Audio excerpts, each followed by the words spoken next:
Nataka kuhubiri ujumbe, kichwa cha ujumbe wa leo, mahala hapa ni pazuri ila panazaa maposa. Maneno haya yameandikwa kwenye kitabu cha Wafalme wa Pili, Second Kings. Wafalme wa Pili 2 mstari wa 19. Maandiko yale ama andiko hili tunalipata kwenye kitabu cha Wafalme wa Pili 2:19.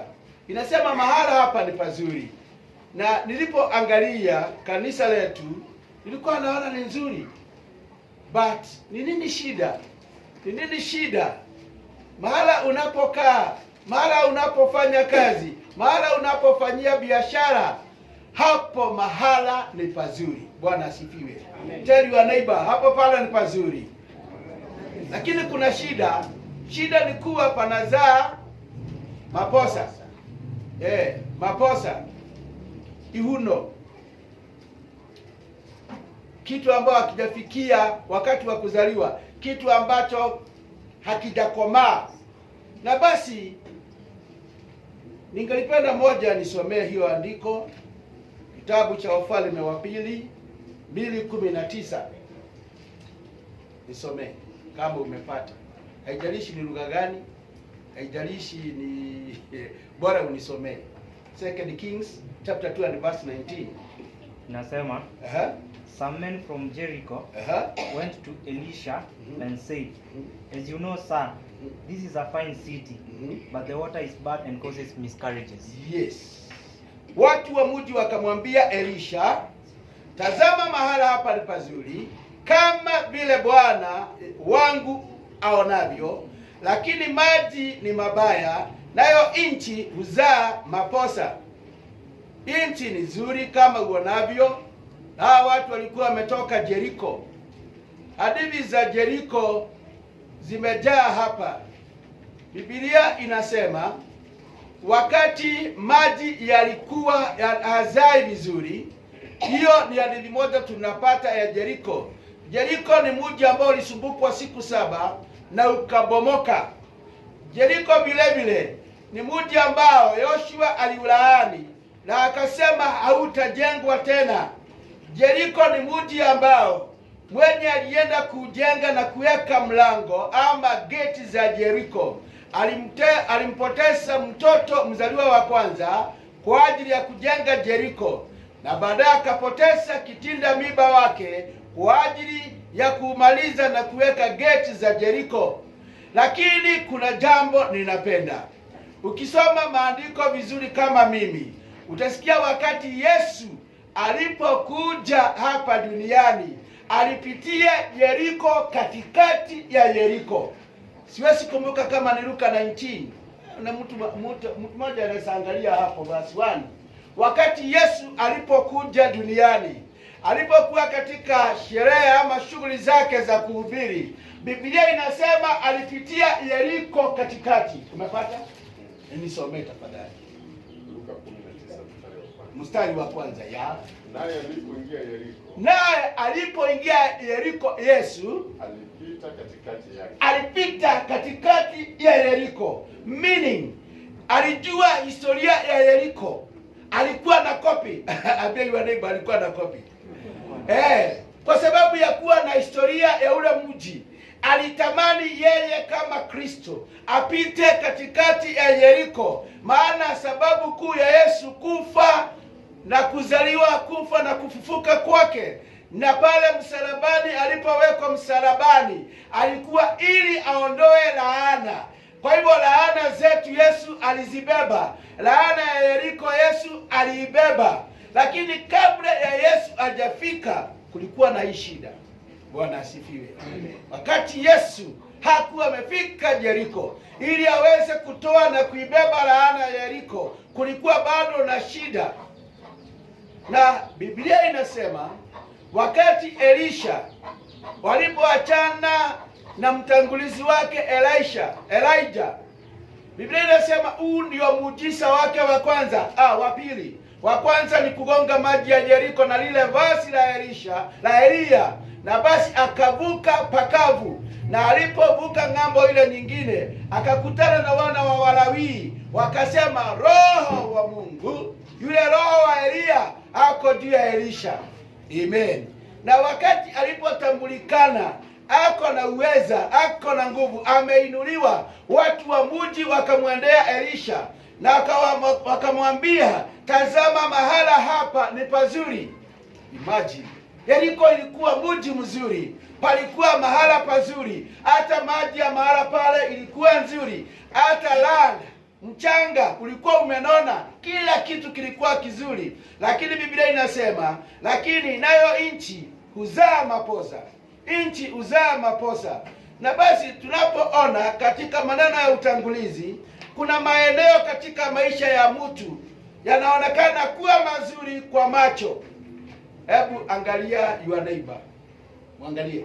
Sasa wacha kusoma, mwangalie. Nakupatia muda wa kusoma. Anafanana na mna gani ukimwangalia hapa? Basically ako sawa? Akikwambia ile iko ndani ya moyo wake, ndio utajua siku nzuri. Amen. Mwangalie tena, muulize kama ako sawa. Sawa. Atakwambia niko wega. Lakini Mkikuyu alisema leo wewe kutuka gade ke? Nikuru. Kukiwa kubaya tunasema ni na kukiwa kuzuri tunasema ni kuzuri. Hivyo ndivyo Mkikuyu alishauriwa. Kwa kuonekana ile nchi ilionekana ikiwa nchi nzuri. Kwa kuonekana maji ya Yeriko yalikuwa yanaonekana mazuri. Lakini ndani ya yale maji ilikuwa shida. Bwana asifiwe sana. Kuna watu ambapo utawaona asubuhi wakiamka kazini, lakini pale kazini mwao bado kuna shida. Kuna watu wanaonekana wako katika doa, wanatembea wakiwa wameshikana mikono kwa barabara kwa kuonekana, lakini ingia ndani ya hiyo nyumba, ndani ya hiyo doa, sio kuzuri. Bwana asifiwe sana. Na zetu haziko namna hiyo, zetu ni nzuri kwa sababu ya Bwana. Amen. Maana kwa hivyo yenu ni mbaya. Tuanze kuziombea ndoa. Bwana asifiwe. Tuseme tu amen hata kukiwa kubaya. Bwana asifiwe. Amen. Lakini hata ndoa zenyewe kuna kashida. Amen. Na tunamhitaji Yesu aingie hata katika ndoa zetu. Pahala tunapoishi kwa kuonekana, panaonekana pakiwa pazuri. Siku moja mzee mmoja aliniambia kwa Kikamba, pata hii kitanda utakome ndisika kimbunguni. Ndio nikusema ile kitanda haujalalia, huwezi kujua kama kuna. Alikuwa anataka kuniambia namna gani ndani ya ndoa yake bado kuna shida, lakini aliniambia kwa midhali, ile kitanda haujalalia pastor, hauwezi ukajua kugoni zake.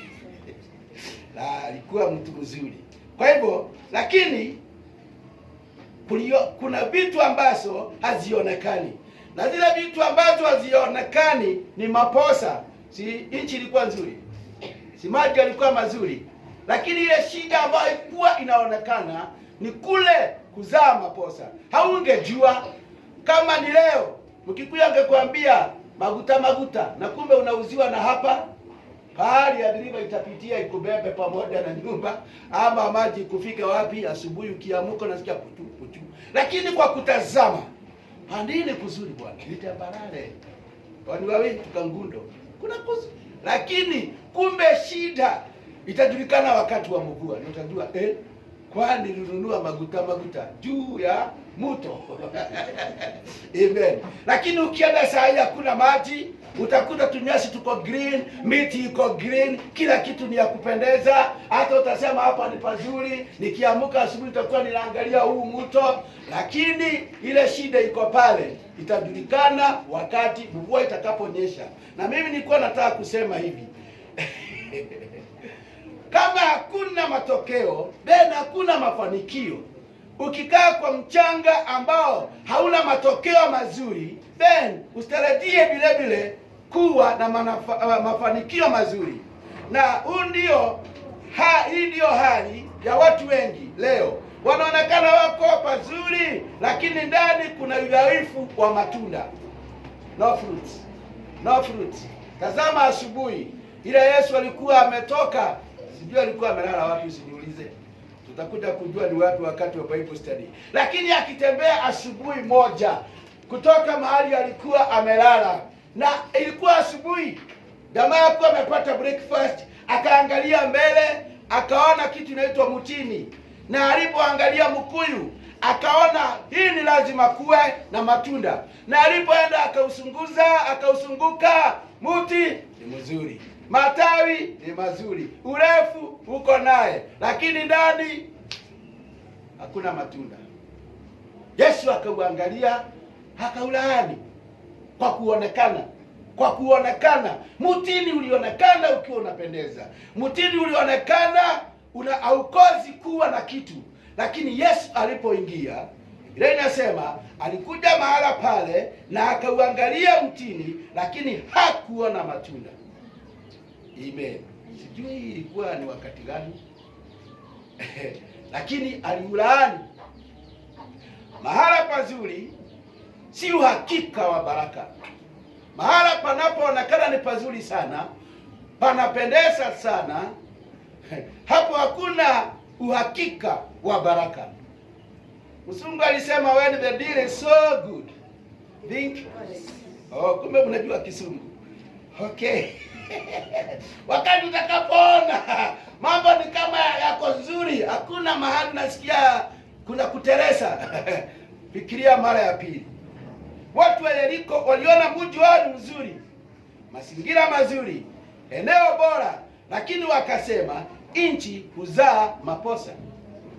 Kila kitu ilikuwa mzuri, mchanga wao ulikuwa mzuri, wakionekana hata wao walikuwa wazuri, lakini ndani yao kulikuwa na shida. Hii inatufundisha uzuri wa nje hauhakikishi uzima wa ndani. Unavyoonekana nje, hatuwezi tukajua ni nini iko ndani yako, not unless utuambie. Bwana asifiwe sana. Elisha hangejua shida za Yeriko ama mahala pale, lakini wenyeji ni lazima wangemwambia. Watu wengine, kwa nini ukuja church? Pastor, no kilia na goro. Ndio sababu ukuja church na fellowship hata nilikumbuka ni Friday saa 1 usiku. Ndio sababu sikukuja. Yaani ukiangalia unauliza huyu mtu kweli yako serious? Siku ni mbaya. Bwana asifiwe. Siku ni mbaya na nyakati ni mbaya. Na hiyo ndio inatuletea kuzaa maposa. Wakati hatuendi mahala pa kutiwa nguvu, wakati hatuendi mahala pa kukutana na wengine, basi tunaanza kudidimia, tunaanza kuishiwa na nguvu. Unaweza kuwa mahala pazuri, lakini bado maisha yako hayazai matunda. Amen. Kazi nzuri, mshahara mzuri, lakini hakuna matunda. Hapa tufanye namna gani? Maposa ni tatizo la chanzo, ama kuwa na yale maposa, na hapo ndipo nataka kung'ang'ana naye. Maposa ni tatizo la mwanzo.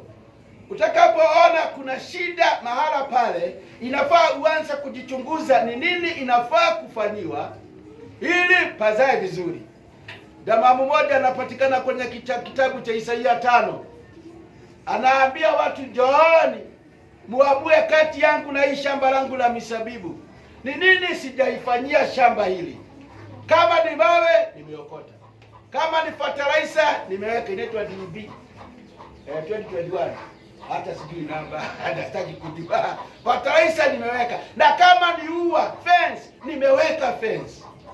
Lakini badala izae dhabihu ndizo hizo dhabibu. Zabibu. Zilizaa zabibu mwitu. Sasa akaita watu wakuja waamue. Shamba inaonekana imefensiwa mzuri, mbegu ni nzuri, fertilizer ni nzuri, shida mchanga. Amen. Na yule jamaa alikuwa amesema hata fertilizer alikuwa ameweka, lakini akaita watu wakuje waamue. Elisha alielewa kitu muhimu. Tatizo halikuwa ardhi, bali chanzo cha maji. Alielewa hapo ndipo kuna shida. Jambo lingine, maposa ya maisha ya mtu yanaweza kusababishwa na chanzo cha kiroho kilichoharibika. Amen. Umetoka kwa maji, tuko kwa maisha yako. Maisha yako between wewe na Mungu. Shida ziko hapa. Ziko wapi? Na ni lazima gari ikiharibika inapeleka wapi? Nyumbani. Garage. Ifanye nini? Irekebishwe, si ndio?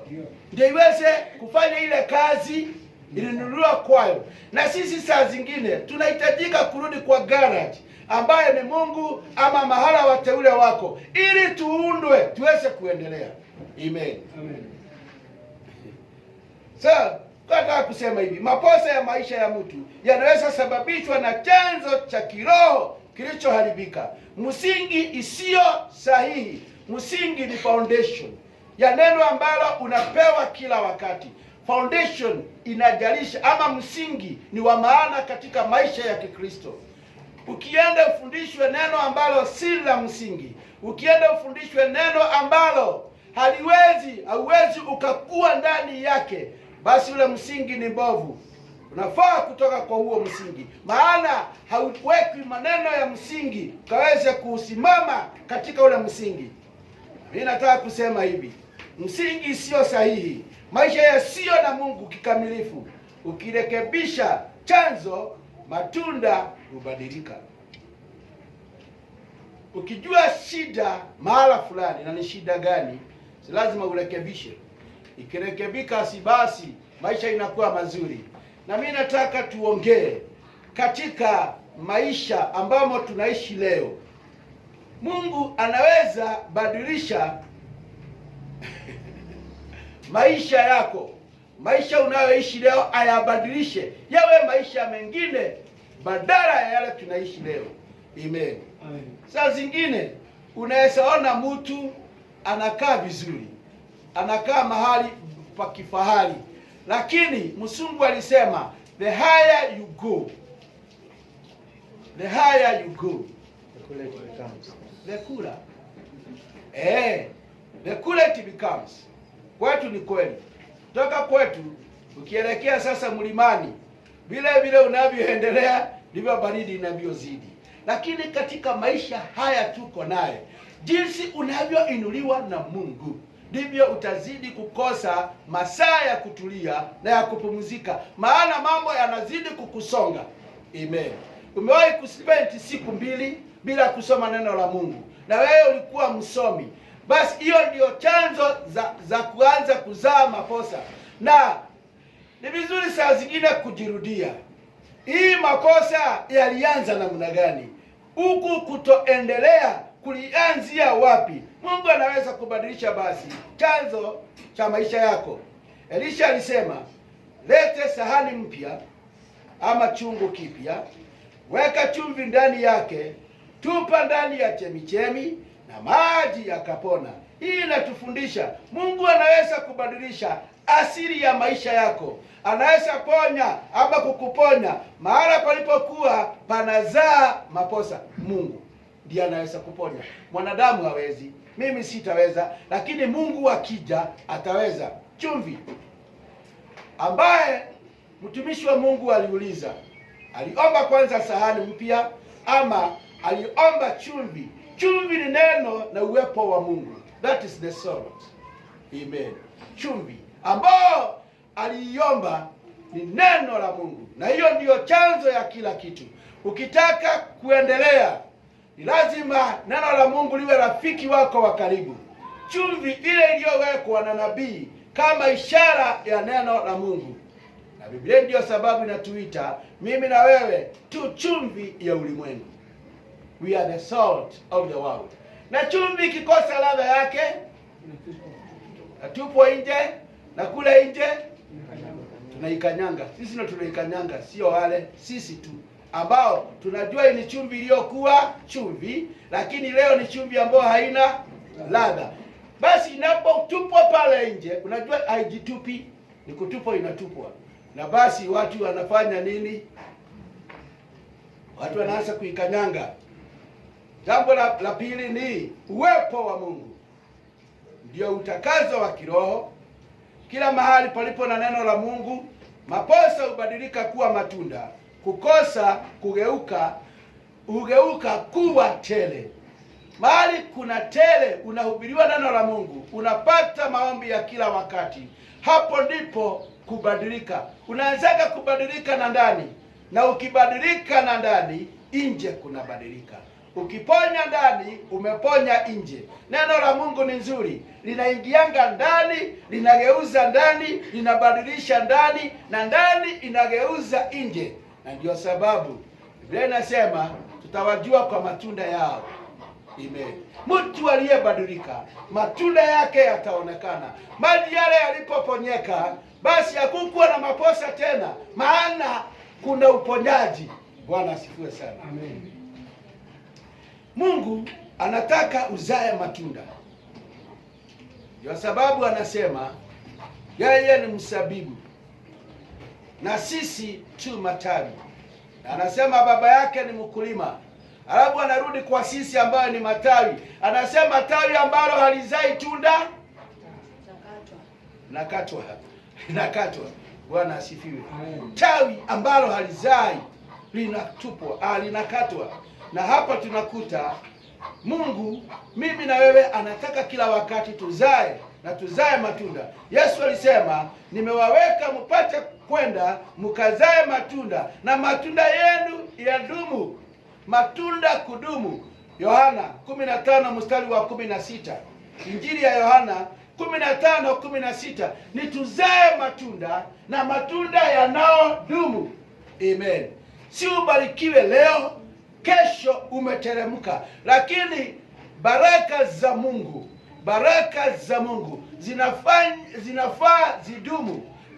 Na wewe unafaa udumu katika neno la Mungu. Nisome Yohana 15:16. Si mimi mlionichagua mimi. Sio mimi niliyowachagua ninyi. Si ninyi mlionichagua mimi. Bali ni mimi niliyewachagua ninyi. Nami nikawaweka mwende mkazae matunda. Na matunda yenu yapate kukaa. Ili kwamba lolote muombalo Baba kwa jina langu awapeni. Kwa hivyo sio sisi tuliyemchagua, yeye ndiye aliyetuchagua.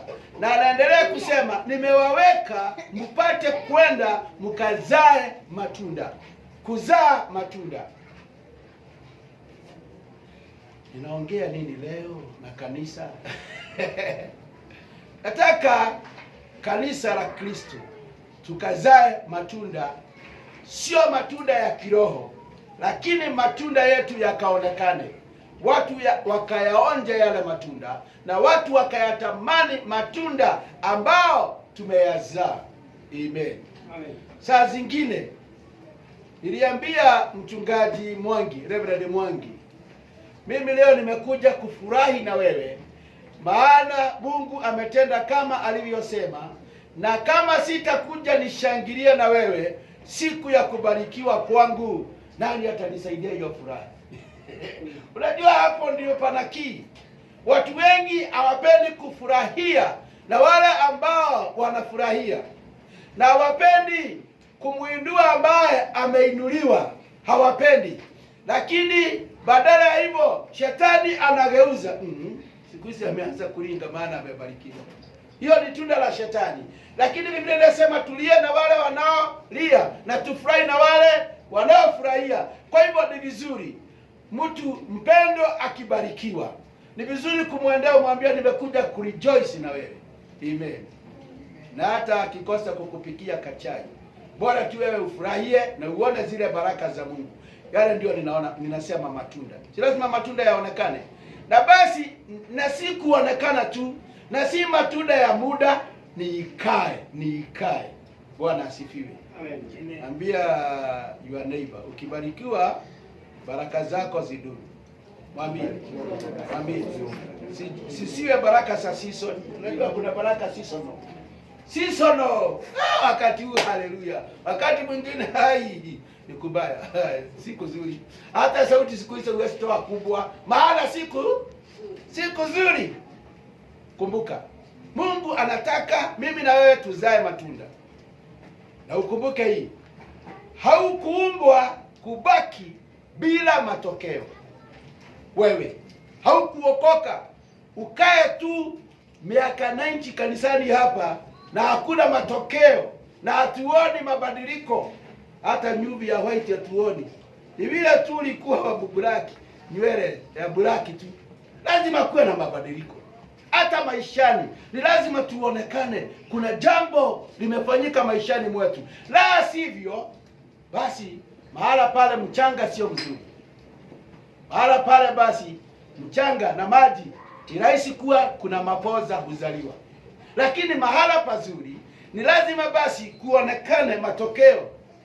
Na Mungu hakukuumba ukae bila mafanikio, ni lazima kuwe na mafanikio, na ndio sababu tumeitwa, na Biblia inatuita conquerors.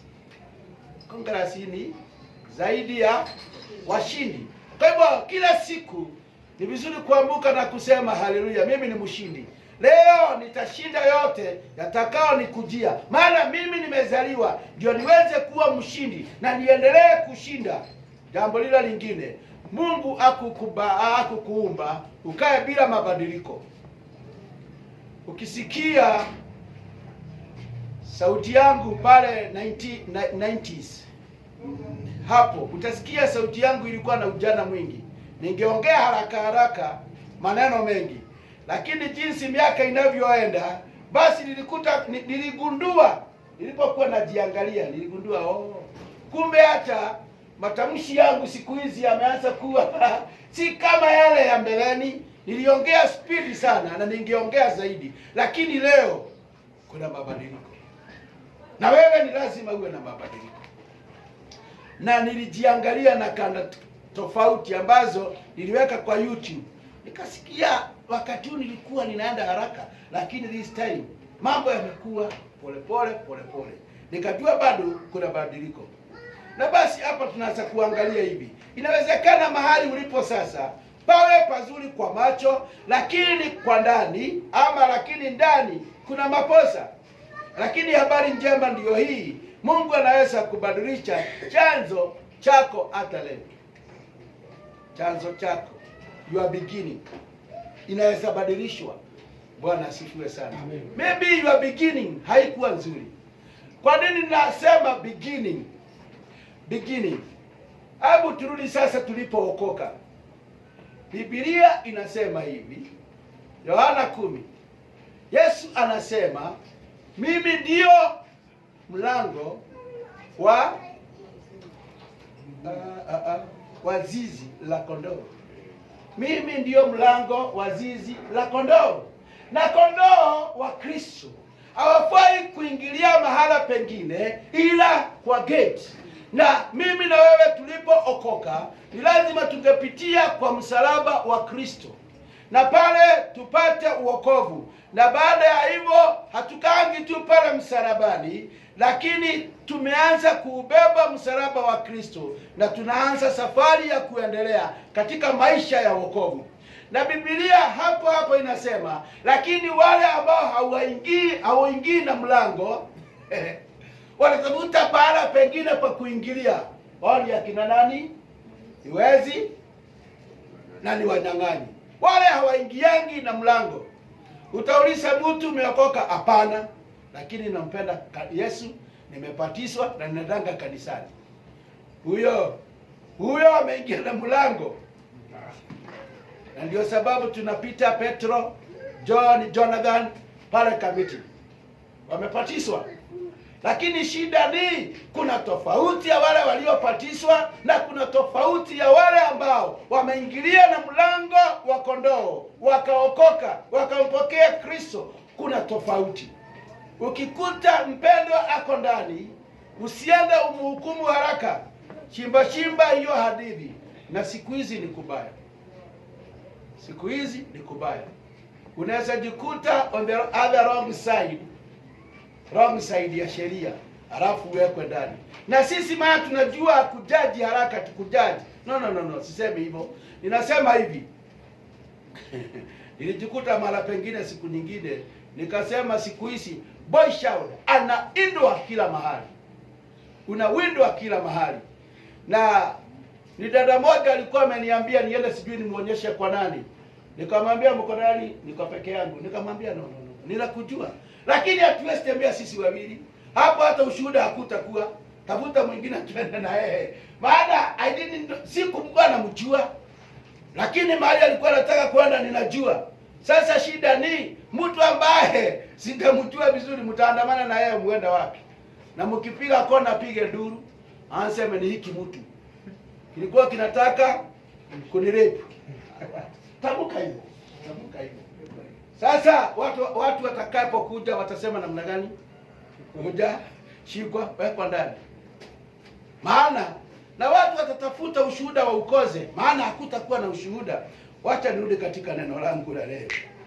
Bila mabadiliko, mtu ambaye haingii na mlango wa kondoo anakaanga bila mabadiliko, maana hakuingia na mlango wa kondoo, aliingilia mahala pengine, mahala waizi na wanyang'anyi huingilia. Amen. Inawezekana mahali ulipo sasa pawe pazuri kwa macho, ndio nilikuwa nasema, lakini ndani kuna mapoza. Lakini habari njema ndiyo hii, Mungu anaweza kubadilisha hata chanzo chako. Mahali uliingilia ukikuja kwa Yesu, Mungu anaweza akabadilisha. Na haya ndiyo maneno inafaa tutabuke kwa imani. Na kataa kila hali ya umaposa katika maisha yangu. Hiyo ni tamko nzuri. Chanzo changu kinapona kwa jina la Yesu Kristo. Nitaanza kuzaa matunda mazuri katika jina la Yesu Kristo. Kila kilichokufa ndani yangu kinafufuka. Mahala pangu pazuri patatoa matunda ya baraka. Yale ndiyo mambo tunafaa kuomba kila wakati. Kuna watu ama wadugu ama wadada, unakuta badala ya waendelee, wanalia kama ulimwengu unavyolia, wanasema kama ulimwengu wanavyonena. Lakini ukweli wa mambo ni kila jambo linakujanga na gharama zake. Amen. Uchumi wetu si mbaya, mambo yamebadilika, lakini hiyo si kusema hatutakula ama hatutakula kwa sababu uchumi ni mbaya. Watoto hawatasoma maana uchumi ni mbaya. Kwa hivyo ni lazima tubadilishe hata sisi standard ya maisha. Ni lazima hata sasa kuongea kwetu tusiongee kama wao, tuongee mambo ya imani. Amen. Ndio tutajulikana waliookoka na wale ambao hawajaokoka. Sisemi ati mambo ni mazuri tu kwa wale ambao wameokoka, ni mabaya zaidi. Lakini saa zingine ni vizuri kutamka maneno ya baraka, ujitamkie baraka. Miezi kama 2 imepita kwa Bible study, tulisema ulimi wako uko na nguvu, unaweza kujilaani na unaweza kujibariki. Posa kila asubuhi unafaa kusimama na kusema hata kama mafuta yamepanda, naenda na nitaenda Mombasa kwa imani. Unajaza gari yako mafuta na unaenda Mombasa kwa imani. Na utaki kujua kama ni iko na bei kali. Once mafuta ilipotea nikiwa na nyuki. Na mahali nilinunua nikaambiwa ni 200 per liter. Niliwaambia niwekeni ya 6,000. Sasa pasta tukuwekea 6,000. Nikamwambia wekeni. Lazima nirudi Nairobi. Maana ninahitajika huko. Na by the way wakati wa mafuta ilikuwa natoka 150. Lakini nilijikuta nikinunua 200. Na kama haungenunua ungekaa huko. Nilijikuta petrol station nimelala siku 2. Nilikuwa na pesa. Paka nikajiuliza, pia ninafanya nini hapa? Zile siku na usiku nimepoteza hapo, sijaoga. Kwa gari nilikuwa nimepewa kuku. Sasa nimeanza kuwanunulia chakula huko, wao wanakula. Unajua wataki kuoga kuku. Lakini mimi kama mtu nataka kuoga. Saa yote watoto na bibi yangu, uko wapi? Uko wapi? Umelala wapi? Sasa nikaona pana. Nikauliza kwani shetani gani hii? Niko na pesa. Na pesa ziko ndio zinisaidie. Siwacha nikunywe mafuta na niende. Na nilipoweka mafuta nilitimua mbio kwa nyumba. Na sikutaka kujua pay ya ile pesa nimenyang'anywa 50 bob. Kila nisikia vibaya. But wacheni tuache hiyo. Nilikuwa nasema hivi, kila asubuhi maombi yako yabadilike. Sema leo ninatoka kwa imani. Na jana yale mambo hayakuzalika kwa sababu ya umaposa. Hiyo ninaipinga kwa jina la Yesu. Ninahitaji maisha mapya leo. Nahitaji kutembea kwa njia ya baraka leo. Ninahitaji nikae kama mtu aliyebarikiwa. Bwana asifiwe. Amen. Na hali tumesoma, nataka tuangalie verse 19. 2 Kings chapter 2 verse 19 to 22. Nataka tuangalie hiyo mistari kidogo. Hiyo ndio neno na ama andiko la msingi ambao tulianza nalo. Lakini hebu tuangalie mistari ambayo iko hapo chini. Mstari wa 19 mpaka 22, Wafalme wa Pili. Moja akinisomea nitafurahia. Answer verse 19. Watu wa mji wakamwambia Elisha. Watu wa mji wakamwambia Elisha, angalia twakusihi. Angalia twakusihi. Mahali pa mji huu ni pazuri. Mahali pa mji huu ni pazuri. Kama bwana wangu aonavyo. Kama vile Bwana unavyoona. Lakini maji yake hayafai. Lakini maji hayafai. Na nchi huzaa na kuoza. Sasa kila kitu ambacho kinaonekana akifai mbele za Mungu kinafaa. Si Mungu ndiye alikiumba? Ni shida tu iliyoko ndio inaonekana haifai. Lakini shida ikiondoka inafaa. Yaliwaniba ni shida tu. Ni shida ilikuwa katika ile nchi. Hakuna kitu kingine. Maana Elisha kwani alifanya nini? Alisimama kama mtumishi wa Mungu, hakushimba, hakubadilisha maji, hakusema hicho tena mkitupa, ni chumvi tu aliweka na kukawa kuzuri. Verse 22. Ndio tumalizia hapo. Verse 22. Hivyo yale maji yakapona hata leo. Sawa sawa na neno la Elisha alilonena. Yale maji yakapona sawa sawa na neno la Mungu alipolinena. Maji yalipona. Kuna vitu zinafaa kupona. Ambia your neighbor ni leo. Vitu zipone. Na mambo yapone. Maisha yapone. Hakuna kuzaa maposa tena. Maana leo ndio Biblia inasema Elisha alipoambiwa shida, alitatua ile shida kwa imani. Na hakuna vitu vingi alitumia. Ni chumvi na sahani mpya. Hii inasema sahani, nyingine nzuri inasema chungu kipya. Ndio kilinunuliwa akapewa, akaweka chumvi na baada hivyo akamimina mara maji yalikuwa yakitoka.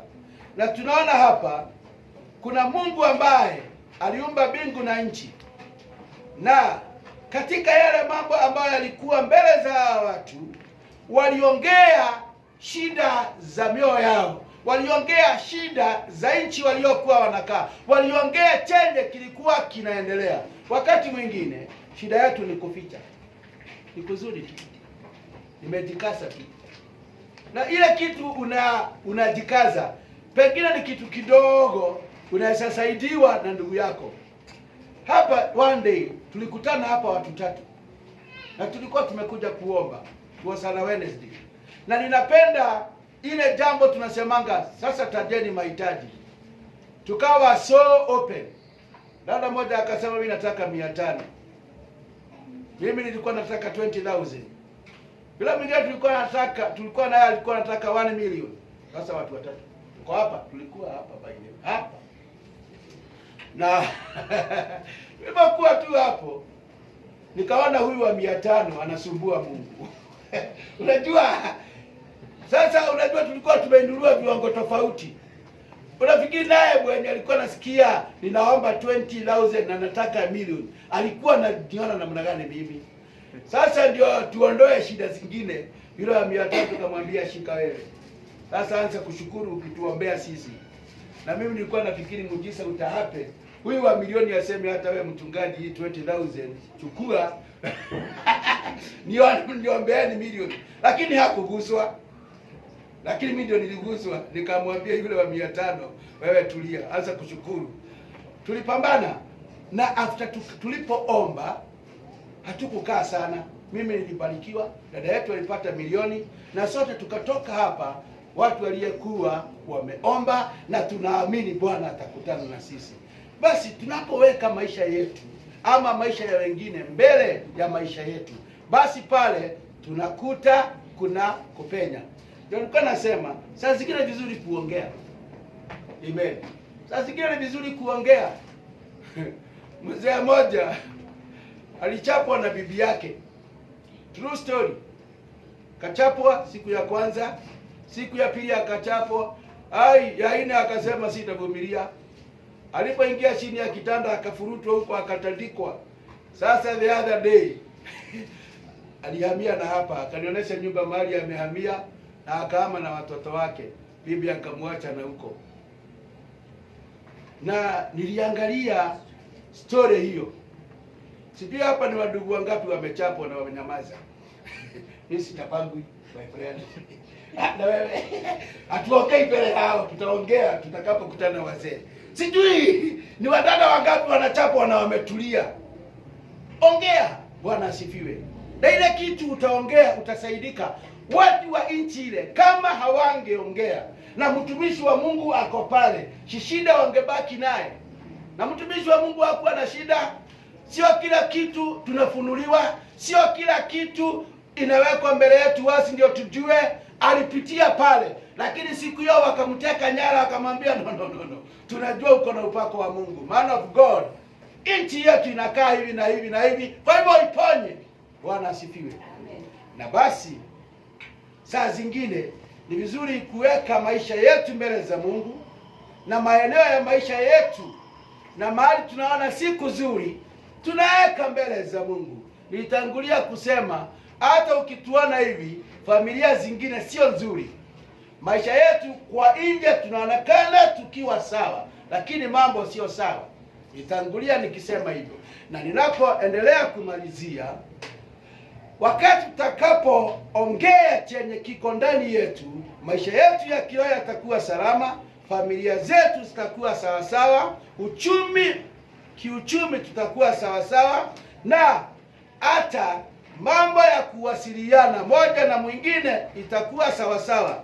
Na basi, na ni vizuri sasa tutakapokuwa tukimaliza ujue na uelewe ni maeneo gani, ni shida gani utavunja leo, ni laana gani utakatana naye leo, ni maposa ya aina gani unaweza yakataa leo, na umwambie Mungu, ninakataa roho ya kushindwa kuzaa matunda. Sitaishi maisha ya kukwama ama kurudia makosa ama kukosa matokeo.